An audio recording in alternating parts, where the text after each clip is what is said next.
Hey everyone, GrindGeek here. In this video, I want to talk about the LEGO Fortnite build menu and how it can be a bit of a bloated mess, especially if you've purchased any of the paid sets or completed the Star Wars LEGO Pass. I love to see new builds and new parts, but it's become painful to hunt down the pieces I'm looking for in a few of the menus. Walls and roof menus are extremely long because of all the variations of each wall or roof type. On my PlayStation 5, it takes almost 12 seconds to scroll through the 467 items to get to the bottom of the walls menu, and 8 seconds for the 293 items in the roofing menu. It's a bit faster on PC, but it's still a grind, and not the good grind.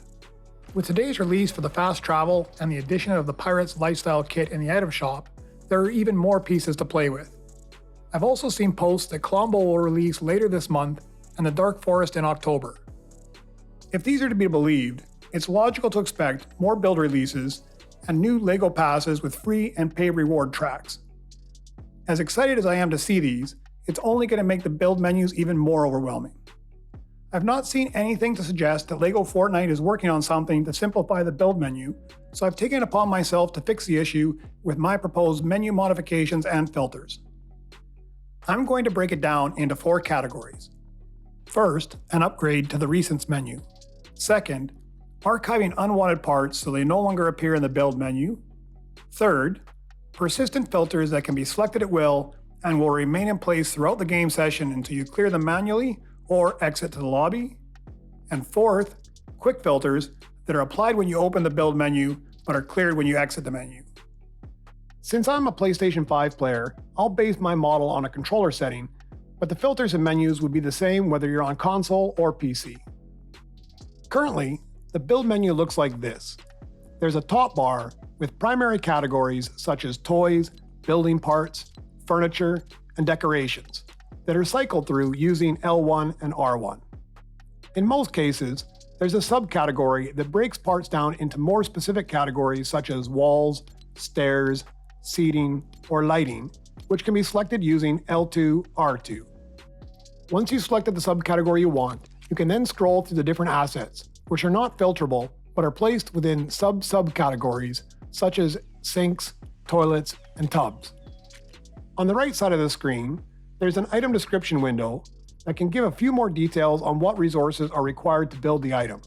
And if you select the triangle button, you get details on where that resource can be found. Let's start with the Recents menu, where there are no subcategories. So I'll add one and I'll break it into 2 parts. I'll add a new icon that better represents recent items, like a backwards clock. The Recent menu will remain much the same as it is now, except that I'll expand it to 20 items. I'll also add an option to remove items from the menu by selecting the part you want to remove and pressing L3. This way, you can keep the items you just used in the list and not wait for the items you only need once and no longer want to see to drop off the list. The star, which usually represents favorites, would now become the Favorites menu icon. You can add items to the list by finding the piece in the build menu and pressing L3. You can continue to do this until you have 20 items in the menu. Once it's full, you can use the L3 to remove items if you want to change it up, or long hold L3 to clear the entire menu.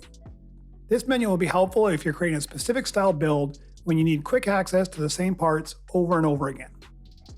There may be items you never use and like to hide them from the build menu completely to reduce the number of visible items.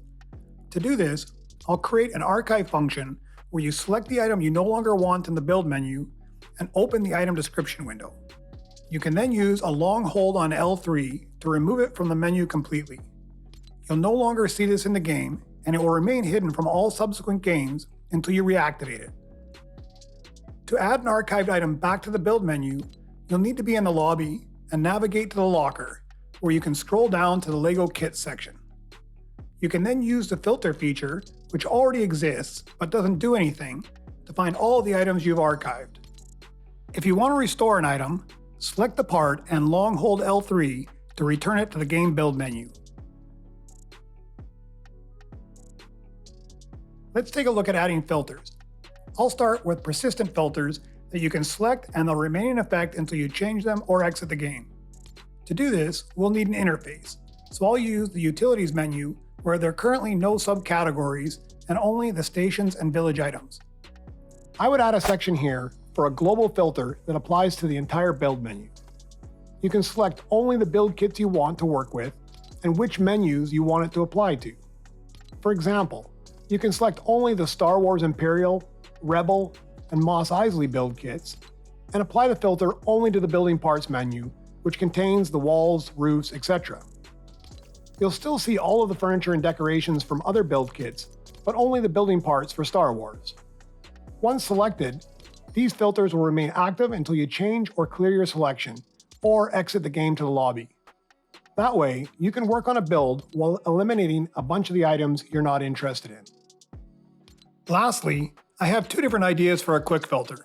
I'm curious which option you like best, so let me know in the comments. Option 1 is more interactive by using the square button in any of the menus. A window will open where you can select a build kit or the subcategory for that menu, which will shorten the items in the list. If you move to a different menu, the options will update to correspond with that menu. This filter will clear itself each time you move out of build mode. The second option is more passive and would only apply to the floors, walls, and roofs menus where there are many variations of the same size part.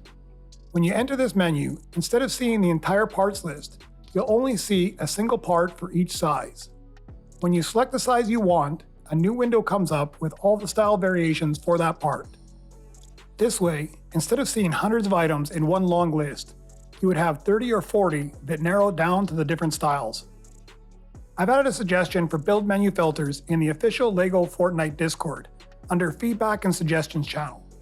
If you want to help push filters in a future update, you can upvote my suggestion or create your own. The more attention a suggestion gets, the more likely they are to add it to the development list.